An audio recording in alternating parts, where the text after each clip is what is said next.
There's two main ways to approach the opt-in page. Number one, we can create an opt-in page that generates maximum opt-ins, right? The most amount of subscribers we can get. So for every 100 visitors we have on our opt-in page, like we create an opt-in page that tries to get as many of them as possible. Then there's the approach that we could create an opt-in page that maybe doesn't generate as many opt-ins, but generates the maximum amount of initial visit, meaning that a very first day that they opt in, affiliate sales. There's two different ways to approach it. I'm going to show you the different ways, and then I'm going to show you how we can sort of marry the two. Okay, so some of you may find this opt-in page familiar. This opt-in page, and as well as the one with the 50% conversions that I've seen, were built specifically for maximum opt-ins.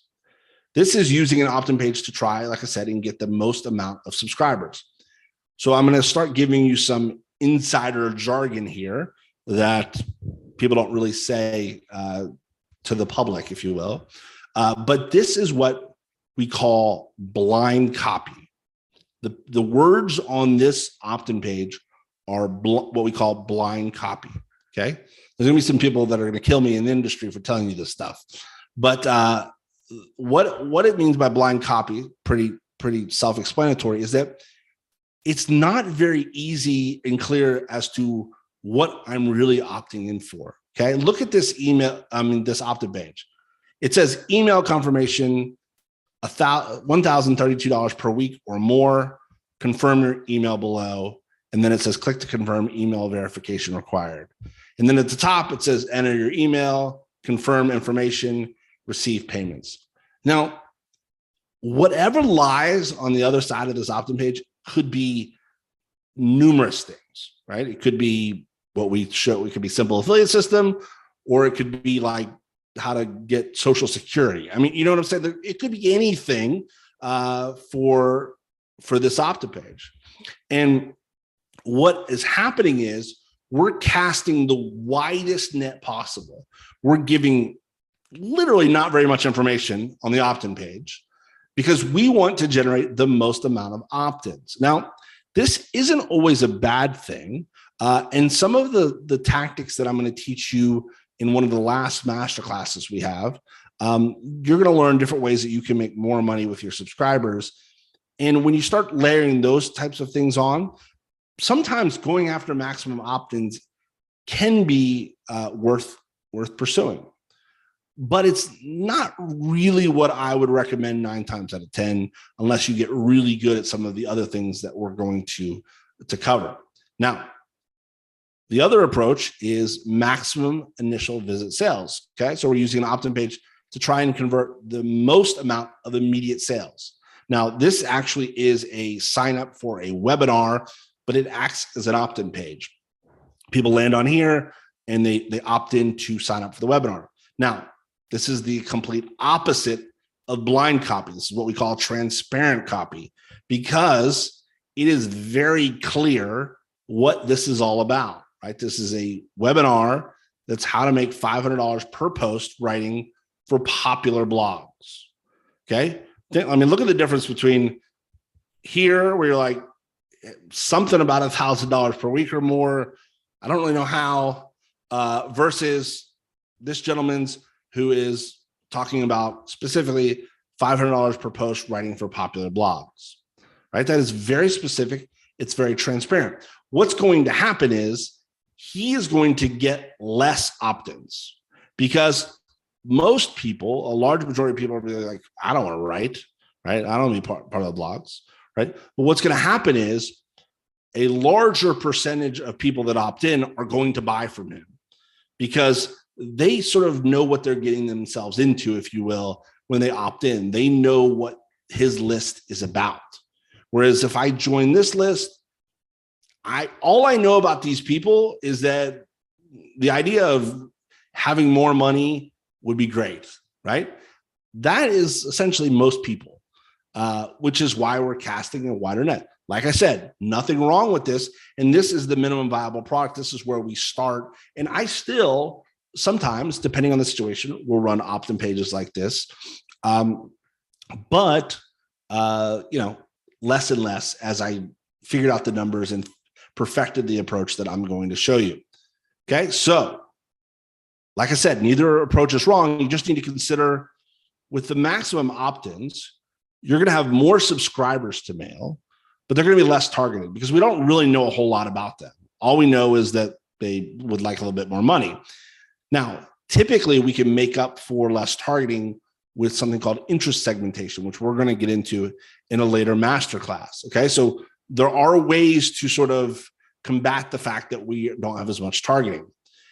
Now, on the flip side, if you go with going for maximum initial visit sales, you're going to have less subscribers to mail because you're just going to have less people. It's appealing to less people, but you're going to have more targeting. You're going to know that the people on that list are about whatever you had on your opt-in page. Now, here's an approach that I like, okay, which is a bit of a hybrid approach that I call semi-blind. Okay, it's still vague, but it pre-frames the opt-in. And what I mean by pre-frame, like I said, when someone opts into this page, I really don't know anything about them, and they don't know anything about what's going on after they opt in. This guy is like, it's all pre-framed. Like I know exactly what I'm getting myself into. He's been very transparent. And like I said, his opt-in rate is going to be much lower. Well, there is a way to sort of land in the middle and get a higher opt-in rate, but still pre-frame people to get more conversions immediately. So you're still probably not going to have as high an opt-in rate as you're going to have with this email.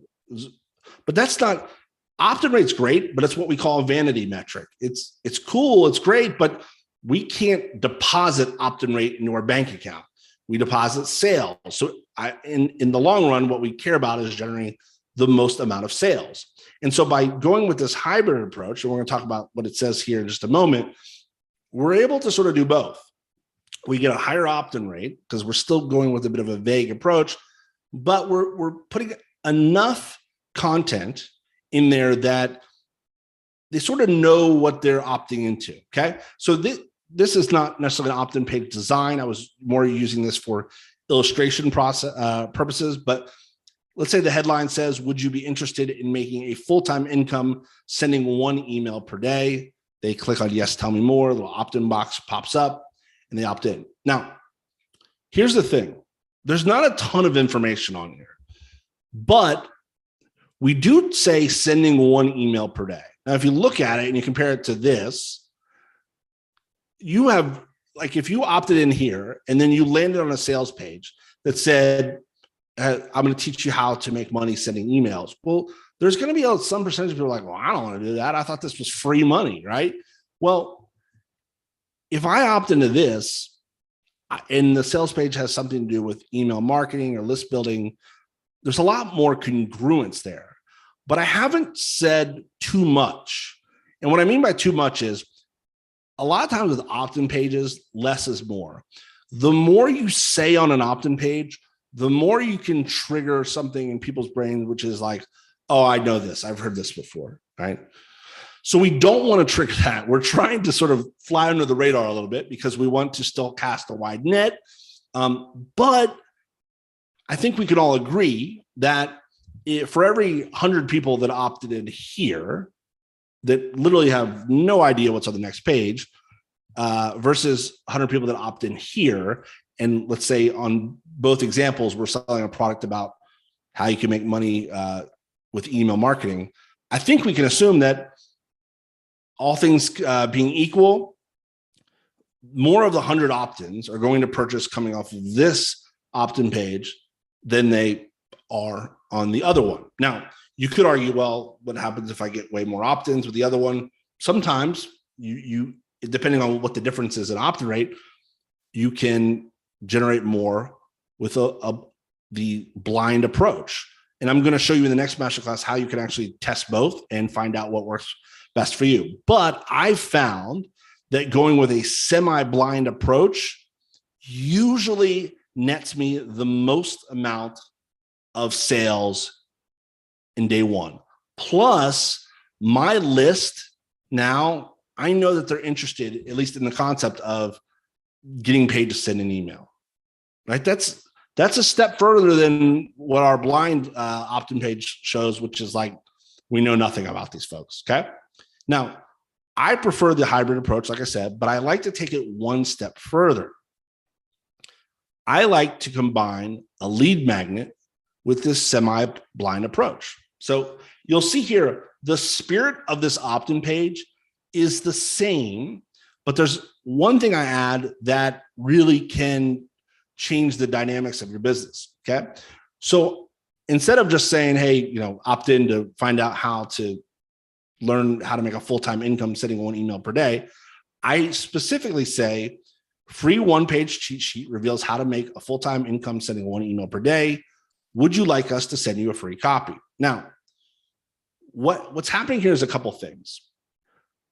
Sometimes by adding a lead magnet, you actually can increase the opt-in rate, because now all of a sudden people know, okay, wow, whatever I'm opting in is only one page. Anybody can read one page. And we got to realize that people have zero focus anymore for the most part. And so this is much more appealing than even when I was here. It's still a little bit ambiguous as to what I'm opting in for, right? It's more specific than the blind, but it's still like, I have no idea. Is it going to be a video? Is it going to be a PDF? Is it going to be a blog? Whatever, right?